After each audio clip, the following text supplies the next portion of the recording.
एक रानी चंडी उसके रहती है होरी की, जिसका नाम धनिया है। वो अंदर से चंडी देवी है, बेसिकली नाम उसका धनिया है। अब धनिया इतना गुस्से में रहती है, इतना डांटती है उसको बात बात पे, पागल आदमी लेके आके सारा चारा दे दिया, समझते नहीं है। मध्य वर्ग की हर पत्नी को लगता है कि उनका पति इतना सीधा और बेवकूफ़ है कि आर्थिक और वित्तीय मामलों में कुछ नहीं समझता है।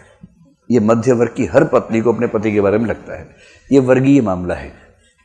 निम्न वर्ग में ऐसा कम दिखेगा, उच्च वर्ग में ऐसा कम दिखेगा, मध्य वर्ग में लगता है, क्योंकि पैसे की तंगी रहती है। पत्नी सोचती है कि किसी तरह से बचा बचा के बच्चों की शिक्षा पे खर्च कर दूं, बच्चों को ये करूं। पति को समाज के कुछ और धर्म निभाने होते हैं, थोड़ा यहाँ दिया थोड़ा वहाँ दिया। तो हर पत्नी को नफरत होती है अपने पति से कि ये ना, इसकी फिनेंशियल सेंस बड़ी कमज़ोर है। काश मेरे कंट्रोल में होता तो मेरे घर की चवन्नी भी बाहर जाके दिखाती, तब मैं देखती। तो धनिया उसी मूड में रहती है। अब होरी को पता है कि इसको सेट करना बहुत ज़रूरी है, वरना मेरा जीना मुश्किल कर देगी। और भोला से ट्रांजैक्शन करके आया है, तो क्या बोल रहा है, नहीं ठीक है तुम्हें जो ठीक लगे, लेकिन तुम्हारी तारीफ बहुत कर रहे थे भोला। इतना बोल के चुप। अब धनिया के अंदर इच्छा, क्या कर रहे थे, क्या बोल रहे थे। तारीफ एक ऐसा रामबाण है, किसी को कंट्रोल करना हो तारीफ कीजिए, बस उसको पता ना लगे कि इसलिए कर रहे हैं।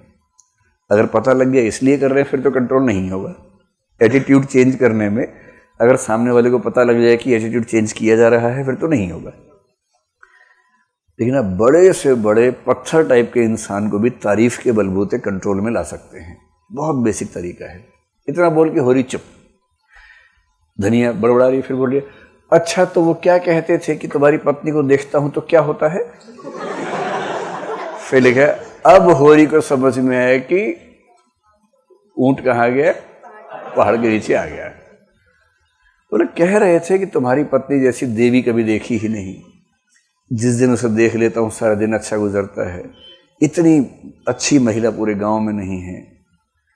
अब धनिया कह रही है कि आदमी तो वो भी अच्छे हैं वैसे। उसकी पत्नी डायन थी। धनिया को शिकायत उसकी पत्नी से, उसकी पत्नी ऐसी थी, पत्नी वैसी थी, पर ये अच्छे हैं। नजर उठा के देखते तक नहीं महिलाओं को, इतने सज्जन आदमी हैं। और भोला जी कितने सज्जन हैं आगे समझ में आएगा। जैसे जैसे कहानी आगे बढ़ेगी। खैर, भोला महतो यहाँ भी है। भोला महतो नाम का आदमी है। भोला महतो ने शादियां की हैं 2 क्रमशः, ये नंबर 1, ये नंबर 2। ठीक है। क्रम जो नंबर 1 वाली पत्नी है उसका नाम तो नहीं आया, पर उनकी संतान का नाम आया रघु। तो भोला की पहली पत्नी से संतान है रघु। फिर भोला को अपना जीवन नीरस लगने लगा, और उस जमाने में दूसरा तीसरा विवाह खूब होता था। ये हिंदू घरों की बात चल रही है। बहुत सारे हिंदुओं को मुसलमानों से शिकायत है कि लोग 4 शादी कर लेते हैं, हम कर नहीं पाते हैं। ये 1955 के बाद थोड़ा कंट्रोल हो गया है, हिंदू एक्ट आने से, हिंदू मैरिज एक्ट आने के बाद से। उसके पहले हिंदू घरों में धूमधाम से 2 शादियां होती थी।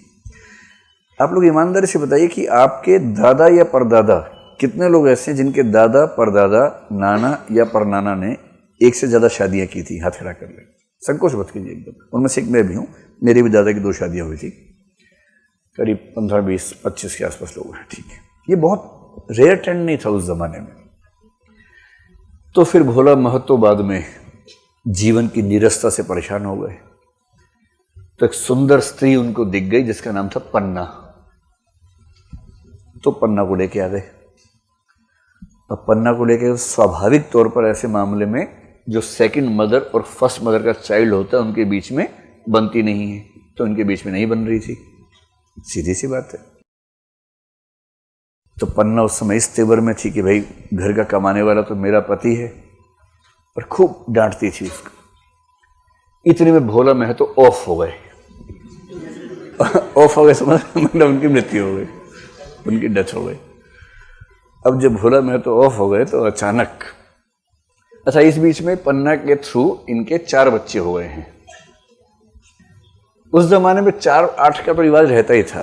4-8, बस 4 के पहाड़े में चलता था आमतौर पे। 4, 8, 12, 16 इस तरह से चला करता था। मैं जैसे आजकल आप 1 भी सुन लेंगे, 2 भी सुन लेंगे, 3 सुन के आपको आश्चर्य होने लगेगा। जैसे मैं जहाँ रहता हूँ वहाँ पर करीब 300 परिवार रहते हैं उस सोसाइटी में।